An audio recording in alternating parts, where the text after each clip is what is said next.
Today I'd like to talk about a concept which I touched on in the previous video, but I didn't talk about fully. That was that of fractal nationalism. Now, what fractal hierarchy is, as opposed to bureaucracy, right, is that in bureaucracy there are multiple levels of proxies between, say, the grunts and the leaders, right, the real people in power, and that each of these proxy groups, these managerial roles, are not able to sustain themselves as a unit without further hierarchy, without going further up the ladder. Whereas in fractal nationalism, or fractal hierarchy, each individual unit would be able to sustain itself without the need for higher units, right, higher management. And the main difference, well, this all comes from an anthropological idea, which is that of Dunbar's number. So Robert Dunbar was an anthropologist. He looked at primitive human societies, where people still lived in bands. Now, of course, there are four main groups of human society in terms of social structure and hierarchy. And these are the band, the tribe, the chiefdom, and the state. Now, of course, we exist in states, but say, for example, Kalahari Bushmen would exist in bands. These would be groups of about 30 people. Now, Dunbar's number was not 30, his number was 5. And he said that whenever hierarchies exist in groups greater than 5, an inevitable divide is created between the individual and his leader, right? And in groups of larger than 5, the further you get away from 5, in fact, the worse it becomes. The wider the divide is between the grunts and the leaders, in that the grunts will become more suspicious of their leaders, of their management, and will be less inclined to act on their command, and will be more inclined to, say, revolt or rebel against their leader.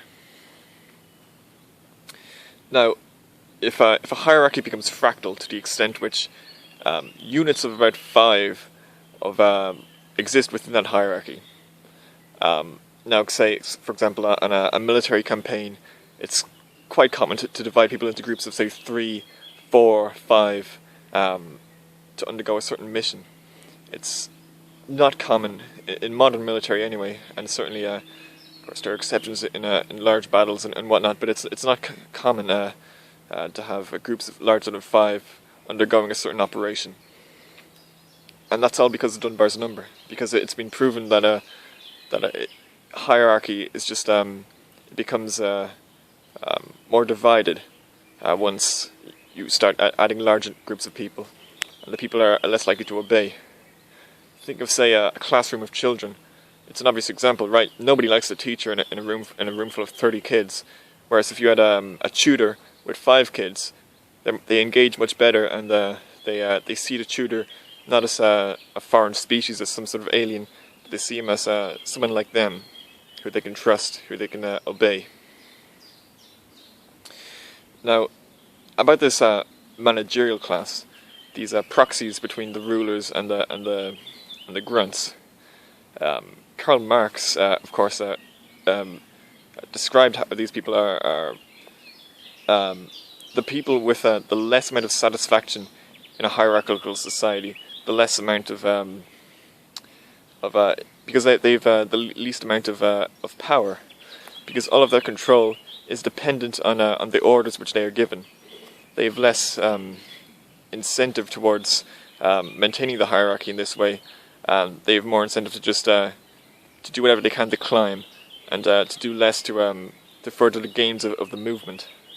Now, of course, Marx's conclusions were preposterous, but now you might call me a conspiracy theorist, but Marx was a Jew, and it's almost certain in my mind that his preposterous ideas were purposefully preposterous in order to harm Europe and create a terrible monster that would deter away from fascism, which was rising at the time, of course, the revival of nationalism. Now, how would a fractal nationalist society be organised? I say, because there will be a war coming to Europe, it's inevitable, and, excuse me, just need to change my camera angle. There will be a war coming to Europe, and there will be an uprising of some sort. And I think in order to avoid the trap of acting like a bunch of Jews, for lack of better words, waiting for a messiah, a savior to come, you know, a new Hitler, it's very unlikely. We can't just sit around waiting for David to return and save us all. That's not going to happen. It's very unlikely that any sort of a strong leader will be able to emerge from the right in our modern society. Politics won't allow it, and the system is rigged. Well, you know, that's obvious.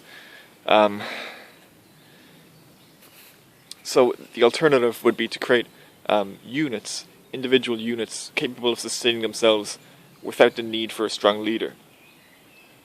And these would be organized in very small groups, like you would see on military operations, where the commander would have a very small unit of people under his command. Ultimately, the more proxies you add, the more divided the society becomes.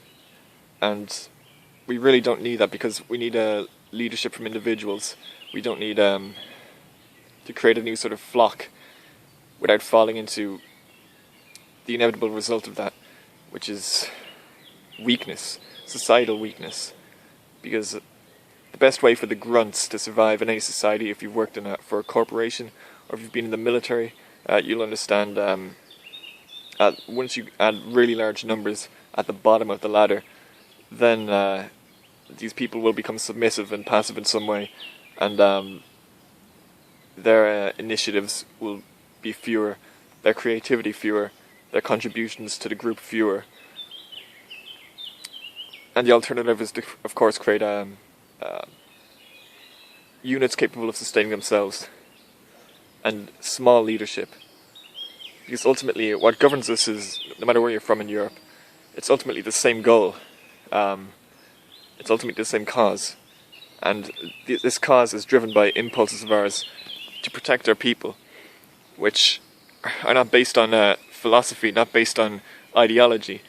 The more ideological and the more ordered the order becomes, so to speak, the less likely the majority of people are to obey. And then, of course, you consider how wherever you go in Europe, you get slightly variant situations, variant reasons to rebel, and the operations which will take place in these regions will obviously differ one place to another. The people in region to region will differ one place to another. To create some sort of unified rebellion, it would need to be incredibly fractal, in my opinion. We need to follow as close as possible to Dunbar's number. One final note I'll add on Dunbar's number and about the anthropological side of this concept is the satisfaction and the levels of power which each individual can obtain in smaller societies. So in a state, there's very little power in terms of sovereignty which you can obtain. More liberties may be able to extend it, more laws can be created, but only weak people, only a flock would seek that sort of society out. Our natural habitat is to live in small groups.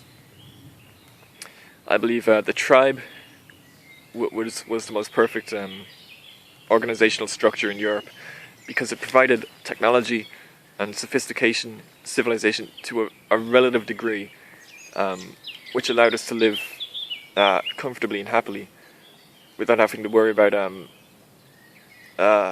various negative effects of being completely alone in nature. It created a society which was able to thrive in terms of music and art. And if you look at, for example, what remains of the Celtic tradition or the Germanic tradition, it's